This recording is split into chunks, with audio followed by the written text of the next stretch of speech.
Hey guys, welcome back and happy Friday. All right, guys, we're back to talk about Porsha Williams' fiance, Simon Guobadia, who's now being sued for $200,000 in a fight over his $5.8 million Florida mansion.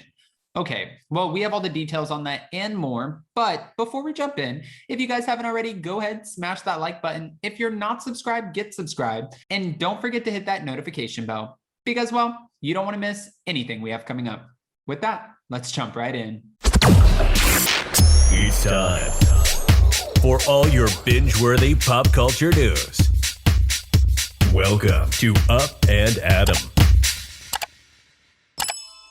All right, guys, so it looks like Porsha Williams' fiance, Simon Guobadia, who we're getting to know a little bit more after the premiere this past week of Porsha's Family Matters on Bravo TV. Well, it looks like he's in the middle of a nasty fight over a $5.8 million Florida mansion.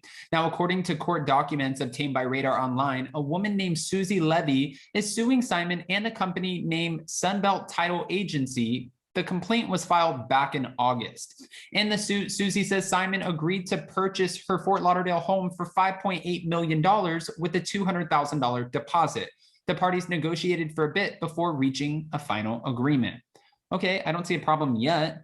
The home in question is a 7-bedroom, 9-bathroom, 7,078 square foot, 3-story estate. All right. In June of 2021, Susie said she handed over the fully executed seller documents to the closing and escrow agent, Sunbelt Title. However, she accuses Simon of failing to pay the remaining balance of the purchase price. Now, Susie is claiming that Simon has defaulted on the deal despite her being ready and willing to close on the date. The seller claims to have demanded that the $200,000 deposit should be turned over to her. Now, she claims Simon denied defaulting and inquired about mediation, and Susie saying that she agreed to mediate, nominated a mediator, and made efforts to schedule a mediation. Okay, it was said in these documents, the buyer is in default of his obligations under the contract and has materially breached the contract by, among others, A, failing to purchase the property in accordance with the terms of the contract. B, failing to close the transaction contemplated by the contract on or before the closing date. And C, refusing to permit the escrow agent to pay the deposit to the seller despite the prior demand. Now, the lawsuit is seeking $200,000 plus damages and attorney fees. And we know Simon has yet to be served with the lawsuit as Susie has had trouble tracking him down. The case is pending in Florida court, which is interesting to me because there's been a lot of questions surrounding Simon Guobadia, especially after his appearance on Porsha's Family Matters. Everyone is wondering because we've heard his net worth is anywhere from, at first it was reported 20 million, then it was 40 million, and then someone said 400 million. And now we want to know, what businesses do you have? Where is this money coming from?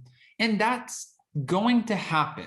And the reason I say this is you are now a public figure. You've put yourself on reality TV. And if there are any skeletons in your closet, if there are lawsuits, well, welcome to reality TV. It all comes out. There's no more anonymity. And I find this interesting because when I did my interview with Fallon, well, now Fallon Pina, when I did my interview with Fallon, she said that she never wanted to be on the Real Housewives of Atlanta to begin with, not as a friend, not as a housewife, nothing. But Simon pushed her to film and kind of kept on saying, listen, I think that this will be good for you to come into your own. And she chalked it up to, well, Simon wanted the fame at the end of the day. Now, is that true? I don't know. I wasn't married to him. And what would he say? I'm sure he probably wouldn't say, yes, I really wanted fame. But there could be more to the story. At this point, we know that Simon and Porsha are together, and Porsha has left behind a couple of her jobs, leaving a lot of fans to worry and speculate, wait a minute, are you putting all of your eggs in one basket?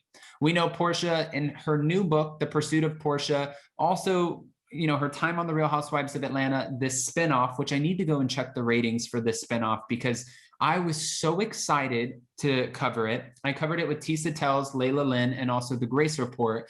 And while covering it, you know, we all went back and forth talking about, what did you think about the show? And I'm reading the comments, fan comments, and also people in the live chat, social media, Twitter, and people were like, it didn't do it for me. It wasn't good. It wasn't what I expected. I'm not into it. But for me, I was thinking if anyone was going to get a spinoff, from the Real Housewives of Atlanta, I would be most interested in Porsha. Mind you, Kim Zolciak carried Don't Be Tardy with her family for quite some time. So in my mind, I was like, if Kim Zolciak can carry a show, I think Porsha will be able to carry a show. Then I started thinking about it and watching Andy Cohen say, I don't feel like this is the end of a chapter being on the Real Housewives of Atlanta for Porsha. I think that this should be looked at as more of a pause. I'm like, a pause? Why are you saying pause? My wheels are turning. Did you know after watching the episodes that it might not be a fan favorite show? Did you have a gut feeling that you invested so much time at this point into the show, so we should launch it anyways, see how people react, but you don't think it's going to have longevity? And another question that fans had was, why is it titled The Real Housewives of Atlanta, then Porsha's Family Matters? Was it because when you set your DVR, you're already recording The Real Housewives of Atlanta, and that's another way to drive traffic over to the new series?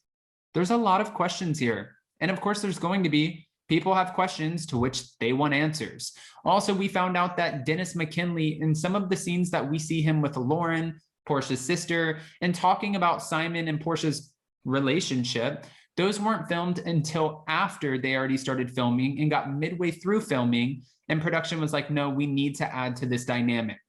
We need to make it more spicy. There's something missing here. How do we get there? What do we need to do in order to make it happen? So they ended up going out and contacting Dennis and said, hey, we need you to film. And then they started placing these little filming scenes within the first episode and throughout the season to make it look like it's one cohesive, we filmed this, then we were here, then we were here. Like, you guys know how it goes. Honestly, if you ever catch some of the Bravo fan accounts and you see some of these huge super fans looking into what's happening and how things are being filmed, whether it's Salt Lake City, Beverly Hills, Orange County, New York, Potomac, Atlanta, you name it, these fans are good. They'll say, hold on, wait, look at Sheree Whitfield's nails in this first scene. They're blue and they have a little flower on them. Then look at the second scene and then they're pink. But then all of a sudden after, when they're having this conversation in the third scene, they're back to the blue with the flower on it. This wasn't filmed the way that they're presenting it, which always blows my mind when the fans come out with stuff like this.